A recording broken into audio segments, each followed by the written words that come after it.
Okay, my name is Jack van Leeuwen. I'm Director Technical Service by Omya International. And the title you see, let's talk about talc. I don't want to give you the impression that we are presenting different types of talc, but we want to talk a little bit about the situation of talc at the moment. It remembers me a little bit on the situation of titanium dioxide in 2017.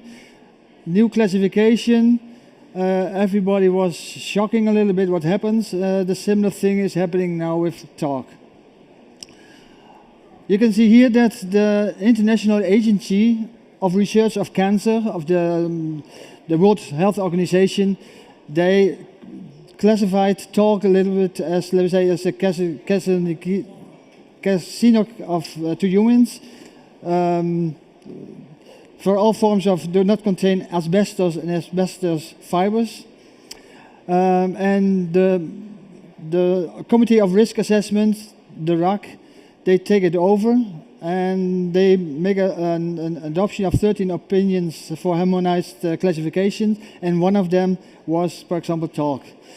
When it looks like, of course, they send it to the ECHA, and when the ECHA take over this classification, we will see that talc will be H350, may cause cancer, and the other thing also STOT-RI1, H372, that it's also by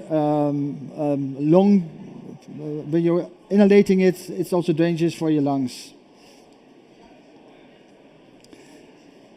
I'm already formulating 40 years, more than 40 years with talc, and talc is of course a very good mineral. Everybody is using it in a lot of products, and what I think will happen is that beside of the classification, we will also have a problem that all the eco labels, they are even a little bit more problem. When you go to the EO eco label, there's, for example, a statement that it's not allowed to use substances or raw materials with this type of hazard radiation. What is in principle talc? Talc is a powder. It's made of hydrated magnesium silicate. It's the softest mineral on the scale. It's water repellent, it's chemical inert, it is strengthening the paint, and it also prevents sagging, improves adhesion, prevents cracking and peeling off from wall paints, for example, increased stain and abrasion resistant of wall paints, but also chemical and corrosion resistant in let's say metal coatings or indoor coatings. And that means it's used in a lot of paints in the whole industry. That's also makes it very difficult to replace it. There are macrocrystallines. Let me say, we have between length and thickness is about 35 to 1.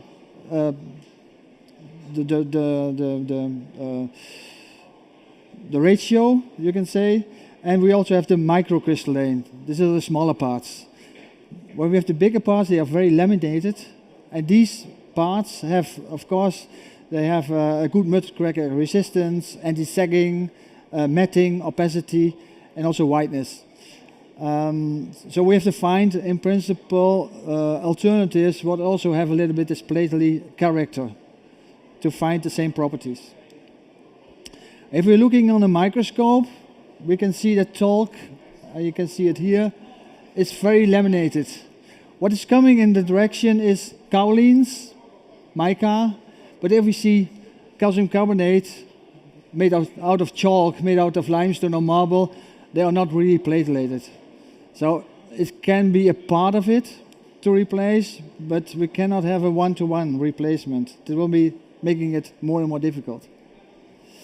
So first of all, what we are asking our customers is, why are you using talc in your formulation? Is there a reason for?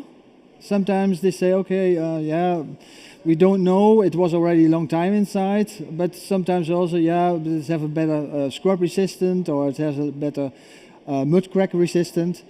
We also want to know from them how many percentage of talc is inside. Is it 5%, 10%? What is the PVC of the product? It's also important, because also there you can play a little bit with it. How much titanium dioxide is in your formulation? Because if talc has its own color, and if I'm using a mica, for example, it also has a color. Is this important or is it not important?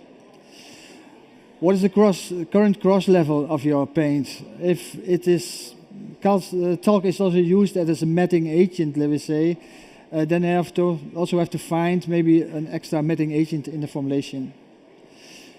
What is the D50 or the D98 particle size? This is important also for the structure of course at the end.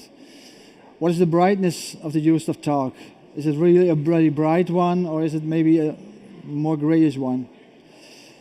And of course, what we also want to know from the paint suppliers is, do they have already a lot of other fillers in the product, but also in the production?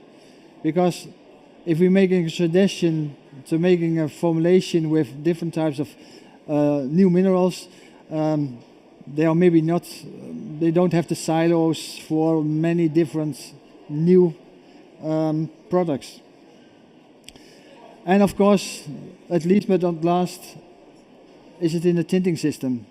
Also very important, because if you're tinting and at the end you have problems with your tinting system, it also gives a lot of reformulation. So which minerals can be used to replace talc in interior wall paints? Well, depending on the answers, a one-to-one replacement will be not possible. Some customers asking us, do we have a one-to-one replacement? Forget it. It will be not there. So we have to look about a little bit the similar particle size. We have to look a little bit about the brightness, the color, but it will be rarely possible to have exactly the same properties. If mud cracking is very important, also depending a little on the PVC of the product, etc., okay, then maybe some mica is required.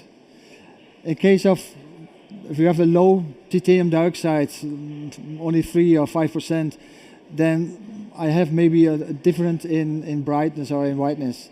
So maybe from us, an Omya Carb Extra will be possible, or a kaolin or something like this may be necessary. Another thing is the paint a part of the tinting system? Then we have to focus a little bit on this. And maybe you need also 0.5% of titanium dioxide extra. We don't know. And for rheologic topics, of course, maybe we have to change a little bit the thickness to have exactly the same viscosity. You can see here, I call it only numbers, but there are many different types of talc and oil absorption, going from 21 to 50. We have D50, very different particle size, 26, and we also have 2 micron. We have a difference in whiteness, going from 77 to 90. So we have a very white one, we also have very gray ones. And the yellow index is also one of them. What Omya can provide is from different types of principles, but also from ourselves, we can give you ideas to use calcium carbonate in combination with micas, in combination with kaolins from birches, for example, to make it. What we can offer of Omya is to use our high throughput out machine, let me say like a machine, our roboter, where we are making about 50 samples a day, where we can make different packaging of fillers to see if we can replace the combination of calcium carbonate. This is what we can offer you, and if you are interested to find a solution for your problems, you will still have 1.5 years to go.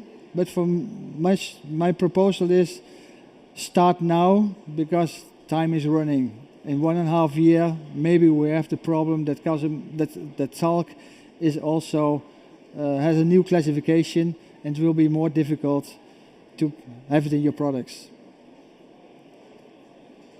Thanks for your attention.